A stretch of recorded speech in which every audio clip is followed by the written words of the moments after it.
found this giant piece of firewood while getting firewood and thought maybe this would be a better plate. So I believe that this is maple. It sure looks like spalted or ambrosia maple.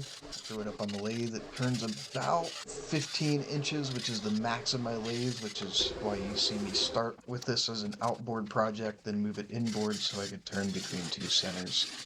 Because it's firewood, there's lots of inclusions and gaps. You can see me filling them right here. And going through and sanding it, I'm only showing you about 10% of the sanding. I spent about 6 hours total just on the sanding part of this alone, and this is the final product. Please like and follow if you like what you see.